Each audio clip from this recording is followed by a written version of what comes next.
Hello, everyone. Welcome to today's live broadcast, EFIRM Liquid Biopsy. I am Brenda Kelly Kim of LabRoots, and I'll be your moderator for today's event. We are delighted to bring you this educational web seminar presented by LabRoots, the leading social networking site for science professionals. For more information, please visit www.labroots.com. We have a few important announcements before we begin. This webcast is designed to be interactive, and we encourage you to ask questions during the event. You can submit your questions by typing them in the Q&A box, which can be found by clicking on the green Q&A button at the lower left of the presentation window. We'll try to answer as many questions as we can. You can enlarge the slide window by clicking on the screen icon in the lower right-hand corner of the slide window. If you have any technical problems viewing or hearing this presentation properly, please click on the support button at the top right of your presentation window or submit your problem through the green Q&A button lower left. This is an educational web seminar and thus offers free continuing education credits. After the webinar is over, please click on the CE button located in the bottom left-hand corner of your web page and follow the process for obtaining your credits. I would now like to introduce today's speaker, Dr. David Wong, DMD. Dr. Wong is the Associate Dean of Research and Director of the Oral Head and Neck Oncology Research Center at UCLA. In his work at UCLA, he has developed a liquid biopsy technology, electric field-induced release and measurement, EFIRM liquid biopsy. It provides the most accurate detection that can assist clinical treatment decisions for the most common subtype of lung cancer, non-small cell lung cancer, with TKI that can extend the disease progress-free survival period for these patients.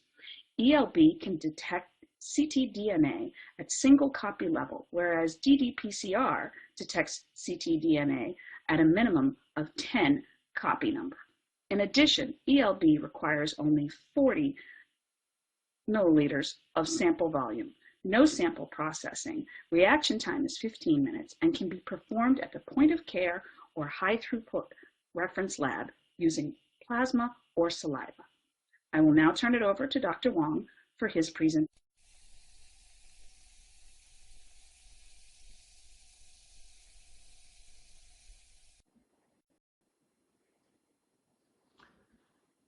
Hello, everyone. I'm David Wong at the University.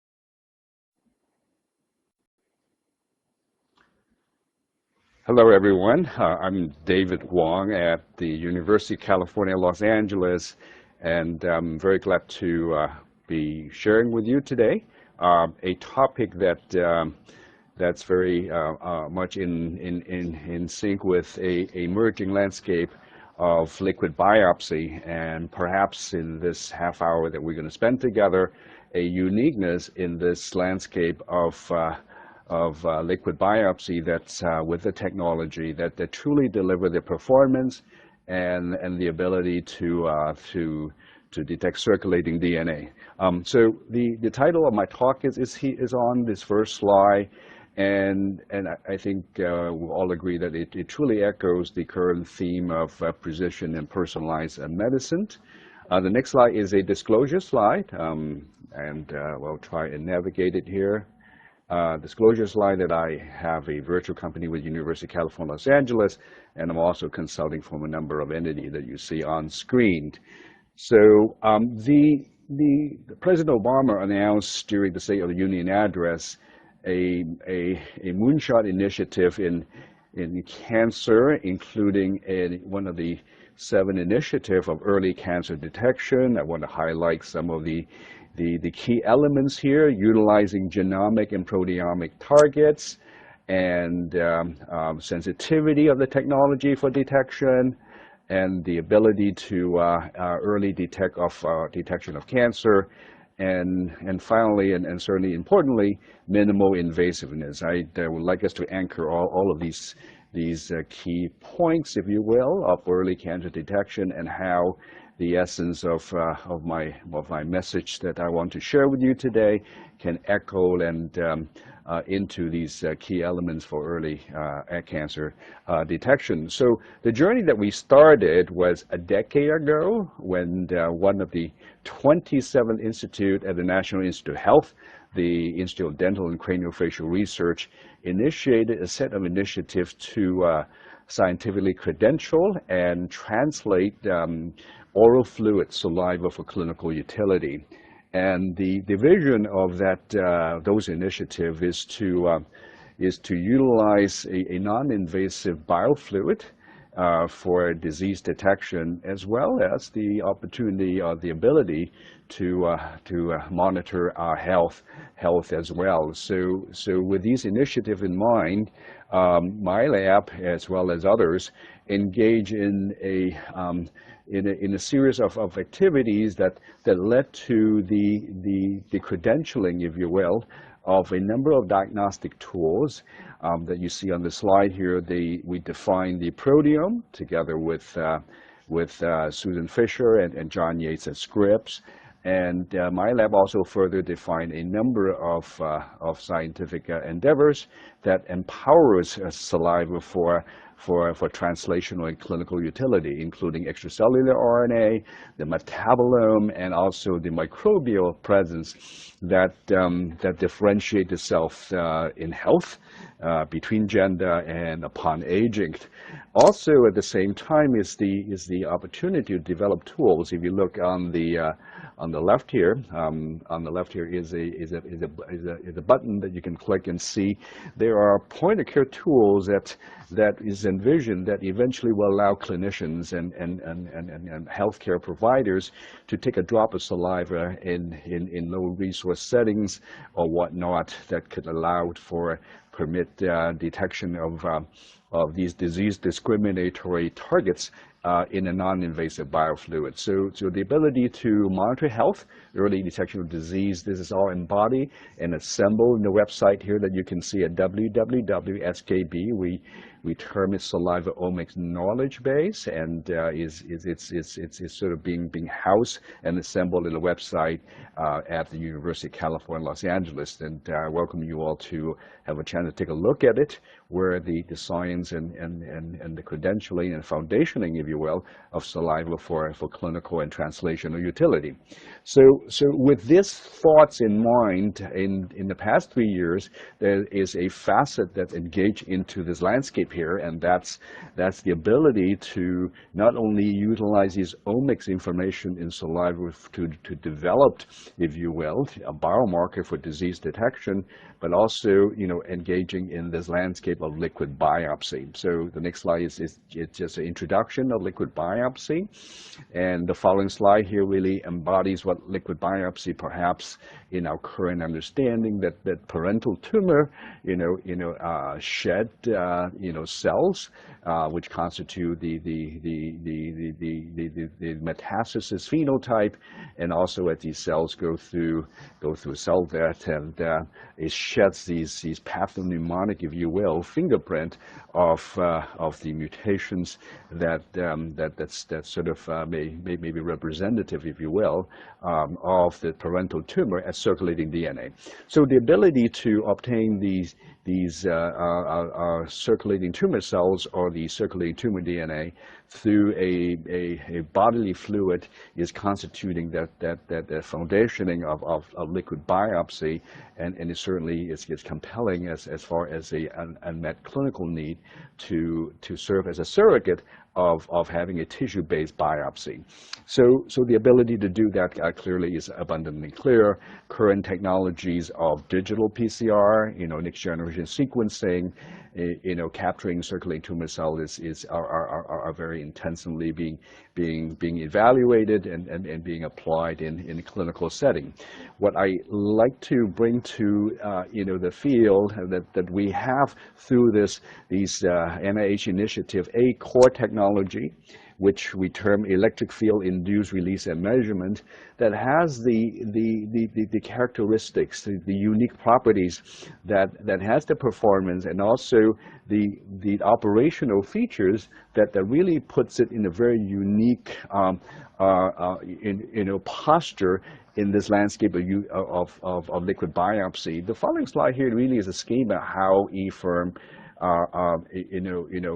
work, if you will. A drop of biofluid, be it plasma, be it saliva, where these circulating tumor DNA are envisioned to be embodied within vesicles, these extracellular vesicles, and through a electric field that is rapidly pulsating, it will lead to the release of these circulating tumor elements into the biofluid. And you can see in the slide here, these represent sequences. They may have alteration, be it deletion, be it mutation, and this is then captured in a microarray format where each of these wells constitute a environment where the mutation will be detected, a capture probe that is uniquely designed to capture the mutation. And if such a mutated sequence is hybridized, then a detector probe will come in that will also hybridize to this complex, and this detector probe has a enzymatic conjugate that allowed the signal to be detected via a redox reaction and rapidly lead to the signaling, if you will, of the presence or absence of the mutated sequence, and could be quantifiable as well. What perhaps is not exactly obvious in this slide is that this whole process occur within minutes. A molecular hybridization process that is in rapid scale, and also very miniaturized in volume. We're talking about 40 microliters and a rapid pulsation of 50 cycles of electric field, leading to the capturing of the mutated sequence, and the repulsion of the nonspecific sequences, and then lead to the registration of the signals, all within 10 minutes. So also this whole process doesn't require the processing of the biofluid. There's no extraction of the nucleic acid. It's a direct detection. So with that in mind, this technology was put to test, and in two blinded clinical studies that both have been studied, and this study was done both done in Asia, because the indication that we selected for the proof of concept of our study is non-small cell lung carcinoma. It's the majority form of lung cancer, where in Western country 20% would harbor these signature mutation in the tyrosine kinase domain of epidermal growth factor. 20% of these patients would have these signature mutations, if you will, which are druggable. These are actionable mutations where Erasum could be administered or to these patients, and extending the survival-free period of these patients up to a year or two and a half. So the ability to identify or early detect these actionable mutations in adeno-CA of lung cancer patients is of importance. Now, importantly is that while in the Western country 20% of the patients have these mutations, in Asia these mutations occur in about 2 to 3 times the frequency. So the two studies that we did was in Asia, and the next slides that really represent the outcome of one of these two studies. We look at both plasma as well as saliva from a cohort of patients. This is a blinded randomized study where the tissues were genotyped locally at the hospital, in this case here in Taiwan, and the plasma and saliva were collected prospectively, blinded and randomized, sent to UCLA for EFIRM determination. So what we're looking at here is the plasma data. We have biofluid that are the samples before biopsy, pre-surgery, and after biopsy. And each of these a collection of data points here are the actual data plot as shown in chart A and B here. before biopsy of the mutations in exon 19 deletion, and the other is a point mutation also in the TK domain of 858.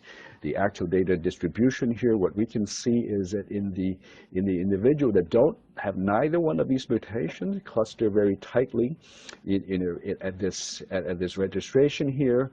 And the exon 19 mutations, those patients that manifest, has a distribution that we can clearly see at a higher readout, whereas the alternative mutation, in this case here, if 858, these are mutually exclusive mutations, as we know, cluster itself very similar to the control samples.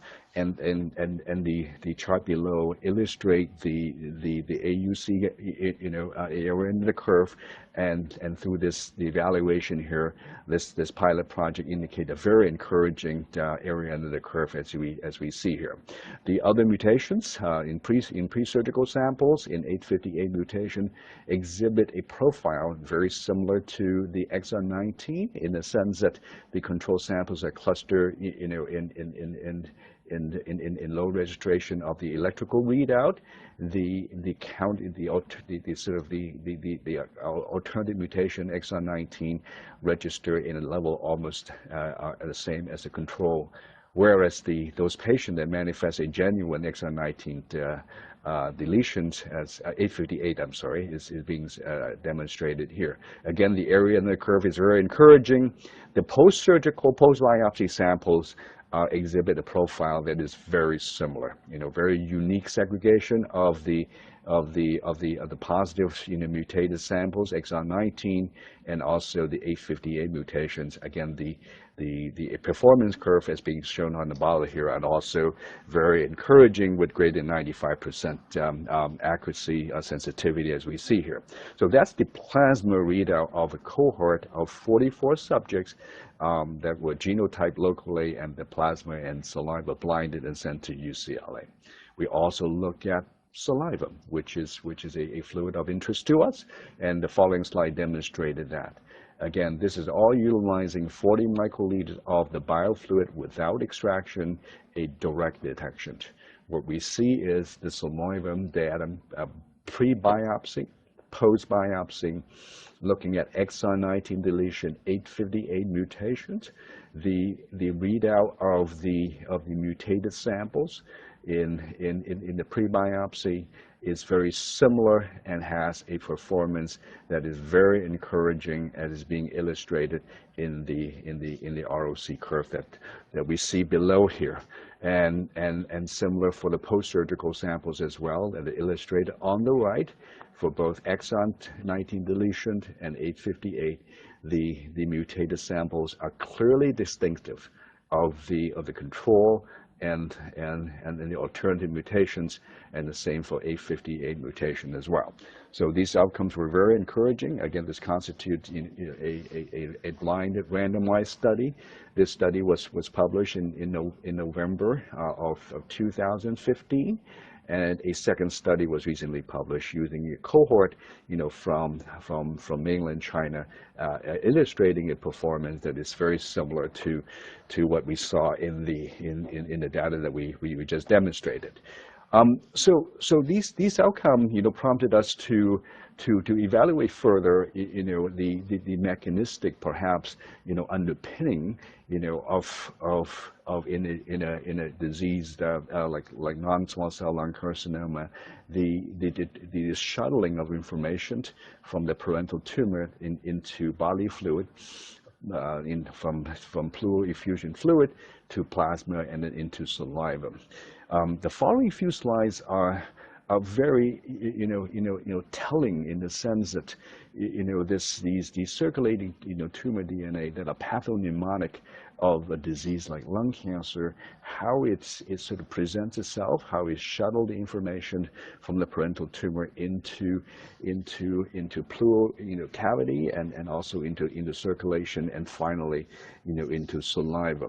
So initially we sort of built our hypothesis by looking at tumor cells that are growing, lung tumor cells, by the way, that harbor either one of these mutations, and we can see that these shedded circulating tumor DNA are packaged predominantly in one of the three forms of these extracellular vesicles, namely the exosomes. So what we see here is that in these lung cancer cell growing on a dish, we harbor the conditioned media, refractionated into apoptotic body microvesicles and exosomes, and we then see the distribution of most of these mutated sequence, either exon 19, which is here, and also the 858 mutations are harbor in the exosomal fractions. So these fractions are further characterized using these specific protein cell surface targets, as well as morphologically using transmission electron microscopy as well. And perhaps what is more telling and perhaps is surprising is when we begin to look at these fractionated elements within these fluids. The fluids are pleural effusion fluid, which is proximal to the tumor, and plasma, and then saliva. Using the current technology, which is considered the gold standard digital droplet PCR, and also our technology of EFIRM. And what we see is something surprising to us. Using digital PCR, we see that we can clearly detect, in MPE, in multiple pleural effusion fluid, in plasma, of these mutant sequences, but not in saliva. Okay, digital just weren't able to pick up anything in saliva at all.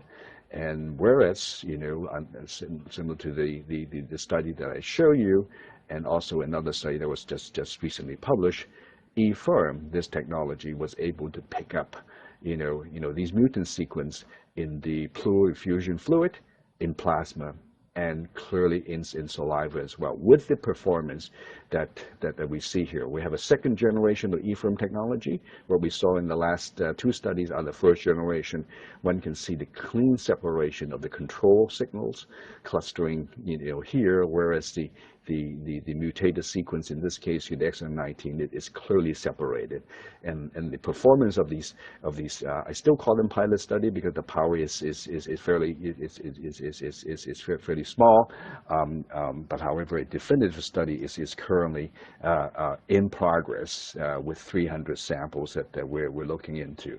So a unique outcome of this sort of scientific evaluation of the underpinning is that these mutant sequences are clearly in saliva, and the technology that enables its detection is this electric field induced release and measurements. The current tools of digital PCR was not able to pick that up. So we find it very telling in the sense that these are clearly detectable elements as part of the circulating tumor environment in saliva, but the technology that allow its visibility or detection is EFIRM.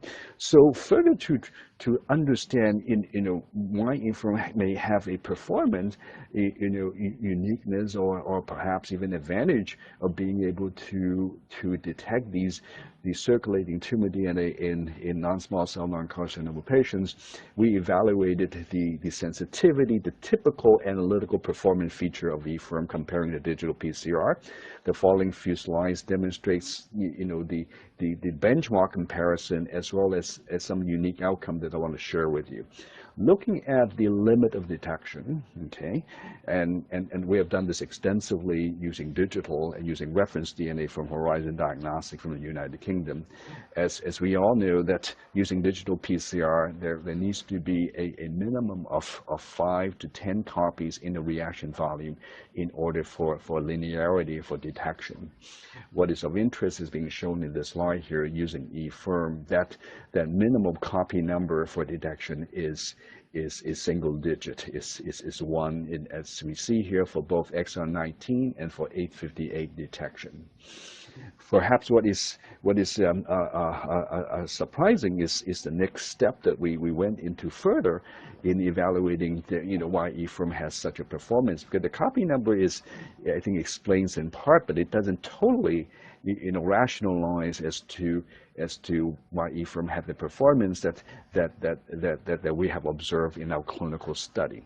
So a hypothesis was tested that while the common understanding that circulating tumor DNA plasma have a fragment size of about 160, 170 base pair, we rationalize that the fragment size that perhaps EFIRM can be utilized as a template for detection may have a difference than digital PCR NGS in its requirement.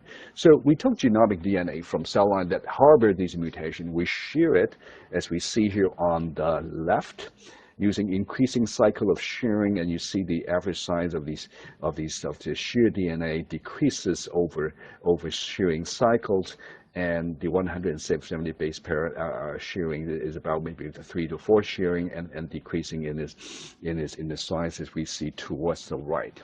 And then we utilize the shear DNA, and then use both digital PCR to detect these mutant sequence.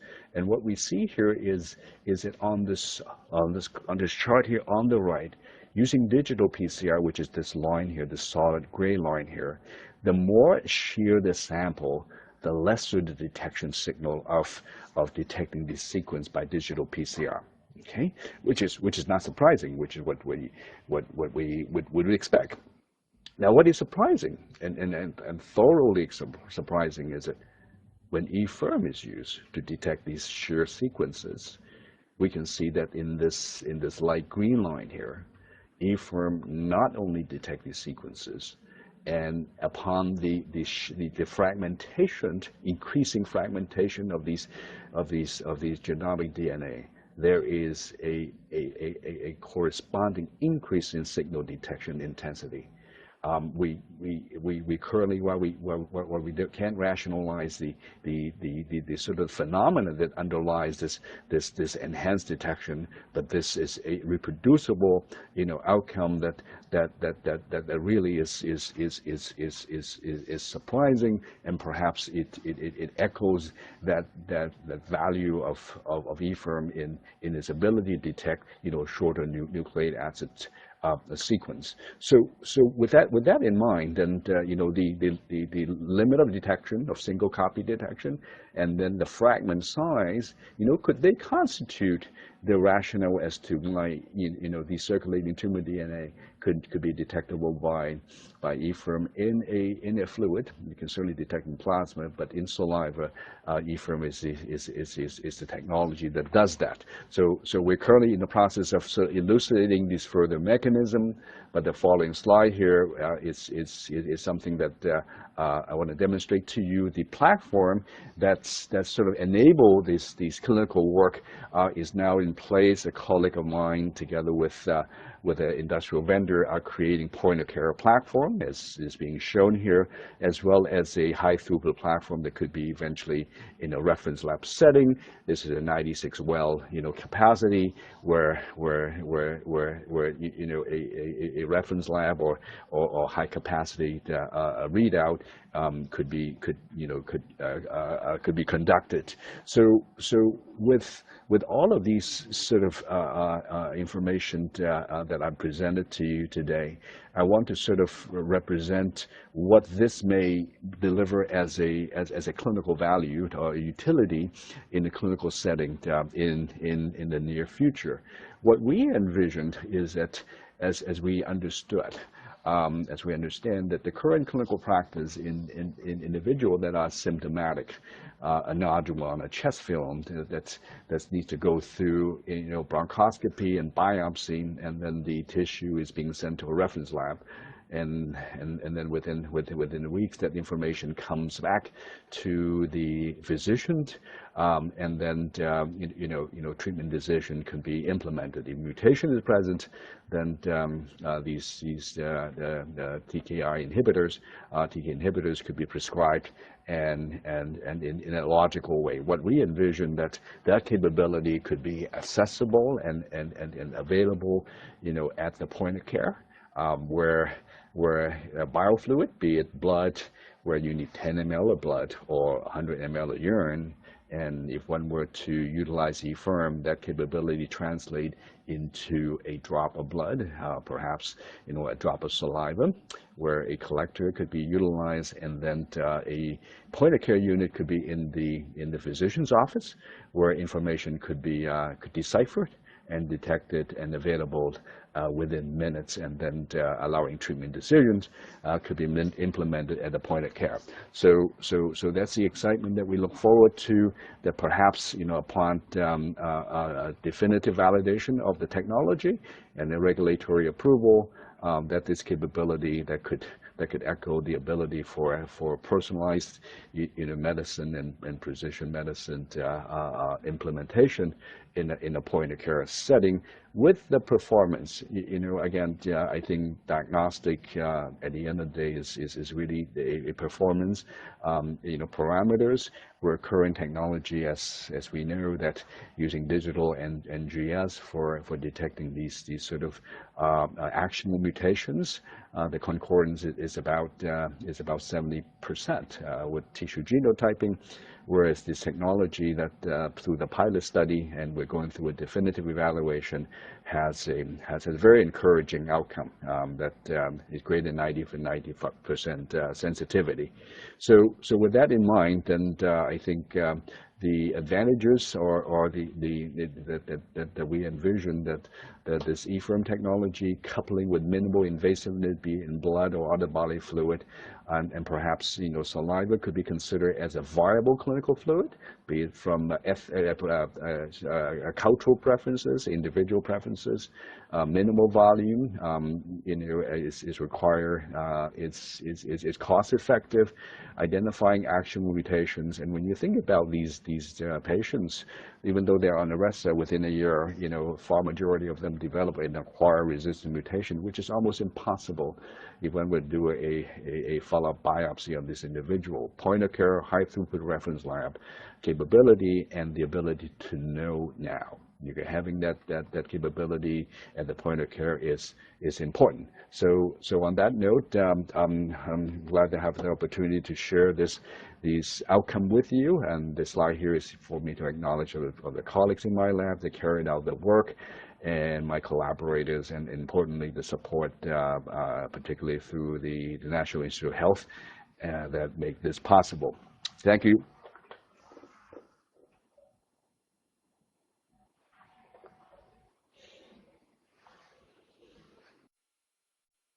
That's all the time we have for questions, but I would like to once again thank Dr. Wong for bringing this presentation to us today. Today's webcast will be available for on-demand viewing through October of 2016. You'll receive an email from LabRoots alerting you when this webcast will be available for replay, and we invite you to share that email with your colleagues who may have missed today's live event. That's all we have for today. We hope we see you again next time. Goodbye.